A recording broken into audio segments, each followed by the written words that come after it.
تو کہتے ہیں باقیوں کی دستار کسی عالم نے کی, کسی صوفی نے کی, لیکن یہ بھینسوں کو چارہ ڈالنے والا جب آیا تو محدث اعظم نے فرمایا پگڑی کے بال کو کوئی ہاتھ نہ لگائے, یہ ساری دستار میں نے کرنی ہے. اور فرماتے ہیں حضرت بال بھی دیتے جاتے تھے اور آنسو بھی بہاتے جاتے تھے, ماتھا بھی چومتے تھے اور فرماتے تھے دستار کے بعد چلا تو نہیں جائے گا یار, مجھے تو عبادت بھی نہیں رہ گئی, مجھے تو چابیوں کو بھی نہیں پتا کون سی کہاں رہتی ہے, جائے گا تو نہیں تو رو پڑا, کہنے لگا سونے جائے تو وہ جس کے پلے کچھ ہے ہو, آتا جاتا تو ہے کچھ نہیں, مجھے کس نے رکھنا ہے, میں نے کہاں جانا ہے, ادھر کہاں تو ادھر ہی رہوں گا. وہ اس طالب علم کے سارے استاد بھائی کہتے ہیں اس نے دستار کرائی, پڑھا پڑھایا کچھ نہیں, پر جو مسئلہ اڑ جاتا تھا نا, وہ جو اڑ جاتا تھا نا, وہ جا کے اس سے پوچھتے تھے تو کتابیں کھولنے کی ضرورت نہیں پڑتی تھی. حضرت ام سلمہ رضی اللہ تعالیٰ عنہ کہتی ہے میں نے عرض کی یا رسول اللہ صلی اللہ علیہ وسلم میری بچی بڑی بیمار ہے, تو مجھے کسی نے کہا ہے یہ تھوڑی سی نشے والی چیز ہے, یہ بنا کے تیار کر کے دو صحیح ہو جائے گی, بیمار ہے بچی تو یہ نشے والی چیز ہے, اس کو تیار کر کے دو, تھوڑا نشہ ہے. اگرچہ بعض, میں نے شروع میں کہا, بعض لوگ مریض کو, سخت مریض کو ایسی ادویات جو مجبوری بن جائے اس کی گنجائش اور اجازت دیتے ہیں. محتاط علماء تو اس میں بھی بہت ساری چیزیں پہلے بیان کرتے, لیکن اس نے کہا جی میرا نشہ دینا ہے شفا کے لیے. حضرت ام سلمہ کہتی ہے میرے نبی پاک نے میری طرف دیکھا, میری طرف, تو میں نے کہا یا رسول اللہ آپ کیا فرمانا چاہ رہے ہیں؟ تو نبی پاک نے فرمایا ام سلمہ کبھی ناپاک چیز میں بھی شفا ہوئی ہے, کبھی ناپاک چیز میں بھی, کبھی شراب اور خمر میں بھی شفا ہو سکتی ہے. شفا رب کریم نے رکھی ہے پر شہد کے اندر رکھی ہوئی ہے, شفا اللہ نے رکھی ہے قرآن مجید میں رکھی ہوئی ہے, تو اس میں بھی کبھی یہ حضور نے بیان کیا ہے کہ اس کے اندر شفا ہو سکتی, تو امت کتنی دلیری کرتی ہے جو یہ مشورے دیتی ہے کہ اس کے اندر نشہ ہے, شراب ہے, تو کھانسی چلی جائے گی تو فلانی بیماری چلی جائے گی. نہ آؤ ان چیزوں پہ, نہ اپنے ایمان کو خرابی دو, اور نہ ایسی باتیں کرو جس سے کہ ڈائریکٹ رسول اللہ صلی اللہ علیہ وسلم کے واضح ارشادات کی مخالفت ہو. میرے نبی پاک صلی اللہ علیہ وسلم نے فرمایا, اور پھر کچھ لوگ کہتے ہیں تھوڑی پی ہے جی. اب تو میں تجزیے میں پڑھ رہا تھا کہ ایسی شراب ایجاد ہو گئی ہے, لوگ شراب پیتے ہیں اور وہ مست بھی رہتے ہیں, کار بھی چلاتے رہتے ہیں, کہتے ہیں جی نہیں ہمارا ذہن معاف نہیں ہوا تو یہ والی صحیح ہے, نشہ نہیں لاتی. میرے نبی پاک صلی اللہ علیہ وسلم نے فرمایا جس چیز کی تھوڑی مقدار, زیادہ مقدار حرام ہے اس چیز کی تھوڑی مقدار بھی حرام ہے, جس کی زیادہ مقدار حرام ہے اس کی تھوڑی بھی. تو خمر اور شراب اگر فل پینا جائز نہیں تو تھوڑی پینا بھی جائز, یہ حرام ہے اور حرام تھی اور قیامت تک حرام ہی رہے گی. میرے نبی پاک صلی اللہ علیہ وسلم نے منع کیا اور حضور نے اظہار ناپسندیدگی فرمایا, فرمایا 40 دن تو عبادت ہی قبول نہیں ہوتی شراب پینے والے جب تک سچی توبہ نہ کرے. یہ لفظ جب ادا کرتا ہوں تو شرم سے میری زبان لڑکھڑاتی ہے کہ یار درباروں پہ بھی نشہ بکتا ہے.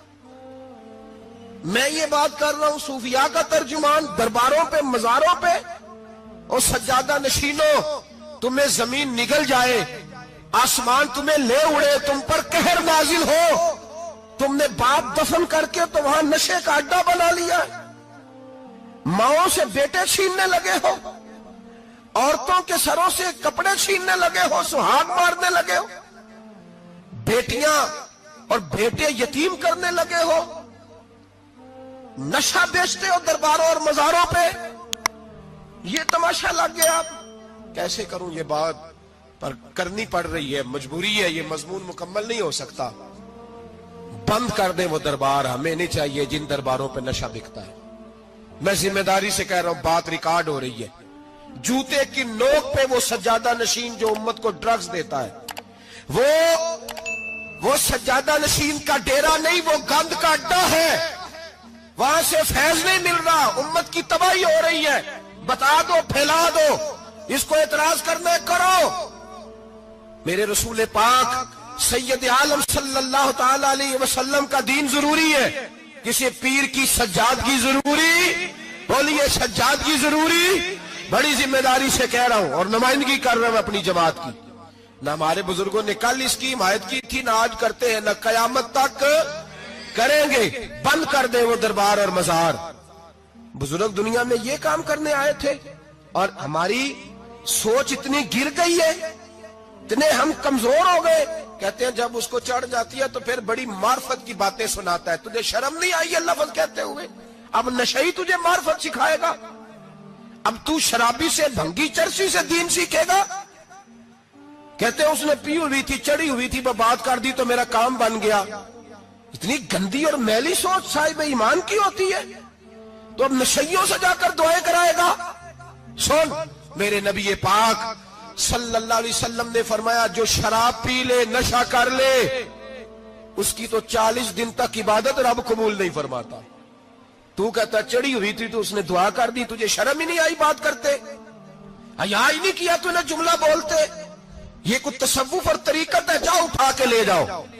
ایسی کوئی تصوف اور طریقت ہمیں نہیں چاہیے، ہمیں وہ والی طریقت چاہیے جس میں خدا کے قرآن کی بات ہوتی ہے اور محمد مصطفیٰ کے فرمان کی بات ہوتی ہے صلی اللہ علیہ وسلم۔ تو بھائی یاد رکھو، یہ کوئی طریقہ نہیں۔ ایک مزار ہے، مجھے ایک صاحب کہنے لگے آ جائیں یہاں بھی فاتحہ پڑھیں۔ میں نے کہا یہاں کیا ہے؟ کہنے لگے تھے تو بابا جی نشہ وشہ کرتے، پر اب سنا ہے لوگوں کی منتیں بڑی پوری ہوتی ہیں۔ مجھے جذبات بڑے کم آتے ہیں۔ میں نے اس آدمی کو گریبان سے پکڑ لی، میں کہ ادھر ہٹ، وہ تو نشہ کرتا تھا اور تو جاتا تھا، تیری یہ کیسے طاقت ہوئی؟ تو نے مجھے مشورہ دے دیا ہے، تو ہمیں کمزور سمجھتا ہے؟ ہم کمزور ایمان کے لوگ ہیں، اور میں یہاں تجھے کہوں گا نہیں نہیں میں یہاں نہیں جاتا، میں وہاں جاتا ہوں۔ بالکل کوئی لگی لپٹی بات نہیں، کھری بات۔ تصوف وہ، دربار وہ جہاں قرآن پڑھا جائے اور رسول اللہ کی حدیث سکھائی جائے، باقی کوئی مطلب نہیں کسی قسم کا۔ میں داتا صاحب کبھی جاؤں نا جلسہ کرنے کسی کام سے، کسی تقریب میں، تو میں داتا صاحب کے مزار پہ نہیں جاتا۔ میں کہتا ہوں یار یہ یرانہ نہیں کہ بندہ کسی کام آیا تھا تو فاتحہ پڑھ لی، واپس چلو۔ گکھڑ سے سپیشل آئیں گے داتا صاحب کے مزار پہ حاضری دیں، اور میرے سنگی گواہ ہیں کہ میں سپیشل ٹائم نکال کے بہت سارے کام چھوڑ کے سپیشل جاتا ہوں، اور میں مراد ماننے نہیں جاتا، میں داتا صاحب کا شکریہ ادا کر دے جاتا ہوں۔ میں ان سے کہتا ہوں حضور آپ کی مہربانی، آپ یہاں آئے تو ہمارے بڑے بھی رسول اللہ کے غلام بن گئے۔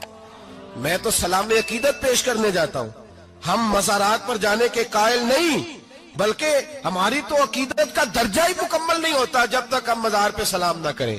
پر مزار داتا صاحب کا، مزار خواجہ معین الدین اجمیری کا، مزار غوث اعظم جیلانی کا، مزار محدث اعظم مولانا سردار احمد کا، مزار اولیاء کا، مزار میاں شیر محمد شرک پوری کا، مزار رب کریم کے بندوں کا۔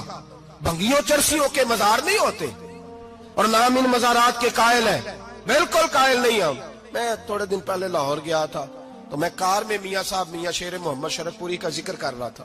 میں اپنے دوستوں سے کہہ رہا تھا یار بہت بڑا بابا ہوا ہے، تو مجھے کہنے لگی کرامت کیا ہے؟ میں نے کرامت یہ ہے کہ ساری زندگی سنت کا درس دیا ہے۔ تو مجھے کہنے لگے آپ کبھی گئے نہیں؟ میں نے کہا میں اسپیشل گیا تھا، اور تھوڑے دنوں کے بعد پروگرام بناؤں گا تو میں ساتھ لے کے جاؤں گا۔ ہم مزارات کے قائل ہیں، حاضریاں دیں گے مزاروں پہ، لیکن بھنگیوں چرسیوں کے مزاروں پر جانے کے قائل ہیں، زور سے بولے، یہاں جانے کے قائل ہیں، کوئی عقیدہ نہیں ہے ہمارا۔ نشہ بکے گا اب مزاروں پہ، اب یہ تصوف ہوگا وہاں، یہ طریقت ہوگی۔ اور ملت پر رحم کھاؤ خدا را۔ اگر تمہارے قومی ادارے کہتے ہیں رپورٹ کرنے والے کہ 70 لاکھ پاکستانی نشہ کرتا ہے، تو کیا تمہیں یہ نہیں پتا کہ نشہ بیچتا کون ہے؟ کیا تمہیں یہ نہیں پتا کہ ڈرگز کا کاروبار کون کرتا ہے؟ اگر تمہیں یہ پتا ہے تو کیا یہ خبر نہیں تمہیں کہ ان رگوں پر یہ خون اتارتا کون ہے؟ میں اپنے بزرگوں سے معذرت کے ساتھ، نشے کا آغاز، ناراض تو نہیں ہو جائیں گے بزرگ، نوجوانوں کو میں لتاڑ لیتا ہوں لیکن بزرگوں کی عزت کرنا سنت ہے، تو میں بزرگوں سے معذرت کے ساتھ یہ یوں سمجھ لیے خوگرے حمد سے تھوڑا سا گلا بھی سن لے۔ نشہ سگریٹ سے شروع ہوتا ہے، سگریٹ سے۔ میں تمباکو کو حرام نہیں کہتا، یہ فتویٰ نہیں دے رہا۔ تمباکو کا حکم وہی ہے جو مولی کا ہے، جو کچے پیاز اور لہسن کا ہے، کہ آپ جب کھا لیتے ہیں تو منہ سے بدبو آتی ہے، تو آپ مسجد میں آئیں تو آنے سے پہلے مسواک کریں، منہ صاف کریں، پھر آپ آ جائیں۔ تو جائز ہے، مکروہ ہے لیکن حرام۔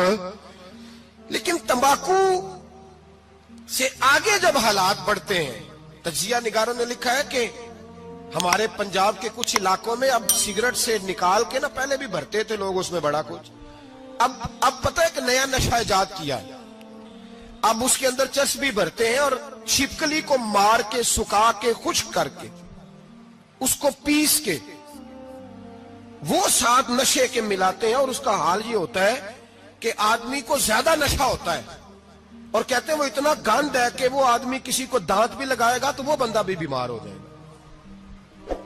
کیا یہاں لوگ اسپرٹ نہیں پیتے آپ کے ملک میں؟ اور ہم کبھی سڑک پہ جاتے ہیں تو نشئی کو دیکھ کے مذاق کرتے ہیں، دیکھنا میں ہارن لگاؤں گا تو گاڑی کے ہارن سے گر جائے گا، لیکن تجھے پتا نہیں کہ یہ کسی ماں کا بیٹا ہے، پتا نہیں کسی بیوی کا شوہر ہے۔ ایک ہمارے دوست ہیں، بزرگ ہیں، ان کا داماد فوت ہو گیا، نشہ کرتا تھا، تو میں تعزیت کرنے ان کے گھر پہنچا تو کھڑے ہو گئے ہاتھ باندھ کے، کہنے لگے حضرت صاحب باقی ساریاں گلاں چھڑ دیو، صرف نشے تے تقریر کریا کرو۔ وہ جب جیتا تھا تو تب بھی اس کے بچے یتیم ہی تھے، یتیم ہی تھے۔